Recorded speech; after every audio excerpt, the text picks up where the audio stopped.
11 দলীয় ঐক্যজোট আপনাদের সুখে দুঃখে পাশে কথা বলবে এবং আপনাদের প্রতি যে প্রতিশ্রুতি প্রীতম দাস রেখেছেন সেগুলো অক্ষরে অক্ষরে বাস্তবায়ন করবে। প্রিয় এলাকাবাসী, আমরা মৌলভীবাজার 4 থেকে এনসিপির শাপলাকলির যে নির্বাচনী যাত্রা এবারে নির্বাচনে শুরু করলাম।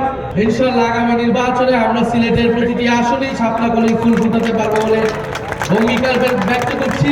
ইনসাফ ভিত্তিক দেশ হিসেবে গড়ে তোলার জন্য এই ঐক্যজোট গঠিত হয়েছে। জাতীয় সংসদ নির্বাচনে ঐক্যবদ্ধ হয়েছে। এই মৌলভীবাজার 4 আসনে ব্যালট বাক্সে শাপলাকলি অবশ্যই থাকবে এবং প্রীতম দাসী 11 দলীয় ঐক্যজোটের পক্ষ থেকে শেষ পর্যন্ত মনোনীত হবেন এবং শাপলাকলির পক্ষে আপনারা সবাই 11 দলের যারা রয়েছেন আপনারা ঐক্যবদ্ধভাবে প্রস্তুতি শুরু করেন, কাঁধে কাঁধ মিলিয়ে।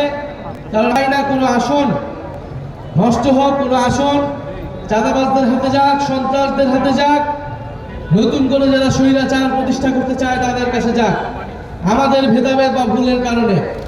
ফলে প্রীতম দাসকে সামনে রেখে 11 দলের প্রতি আমার আহ্বান থাকবে এই মৌলভীবাজার 4-এ আপনারা সবাই ঐক্যবদ্ধভাবে কাঁধে কাঁধ মিলিয়ে প্রীতম দাসকে সামনে রেখে এই আসন প্রীতম দাসেরও না কেবল এই আসন 11 দলীয় ঐক্যজোটের 11 দলীয় ঐক্যজোট আপনাদের সুখে দুঃখে পাশে কথা বলবে এবং আপনাদের প্রতি যে প্রতিশ্রুতি এই মৌলভীবাজার 4-এর প্রতি যে প্রতিশ্রুতি প্রীতম দাস রেখেছেন সেগুলো অক্ষরে অক্ষরে বাস্তবায়ন করবে।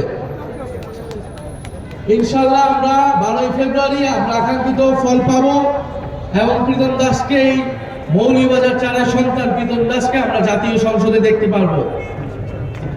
প্রিয় এলাকাবাসী, আমরা মৌলভীবাজার 4 থেকে এনসিপির শাপলাকলির যে নির্বাচনী যাত্রা এবারে নির্বাচনে শুরু করলাম।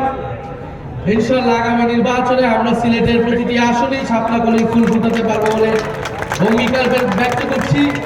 পুরো সিলেট বিভাগের নেতাকর্মীরা দীর্ঘ পরিশ্রম করেছেন, প্রার্থীরা অনেক পরিশ্রম করেছেন, মানুষের কাছে কথা গিয়েছেন, মানুষের জন্য কথা বলেছেন, এখনো গণভোটের জন্য কথা বলছেন।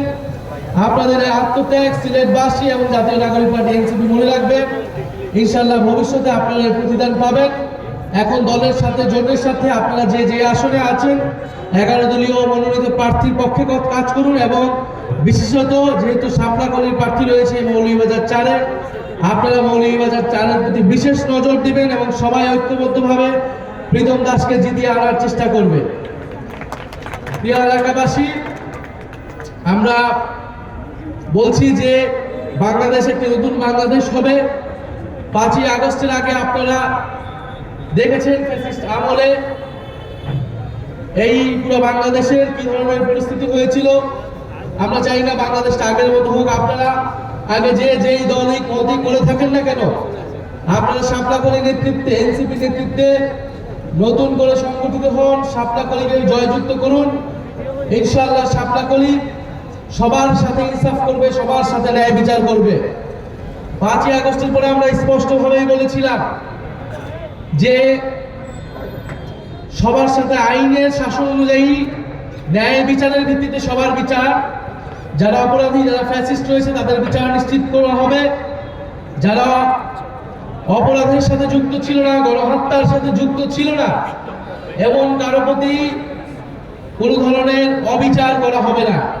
কিন্তু আমরা দেখেছি একটি দল তারা নির্বিচারে সারা দেশে মামলা দিয়েছে এবং ফ্যাসিস্টদের নাম করে মামলা দিয়েছে এবং এই মামলা বাণিজ্য করেছে এবং যখন ভোটের সময় আসছে তখন তারা বলতেছে ভোট দিলে ধানের শেষে ভোট দিলে মামলা উইথড্র করা হবে।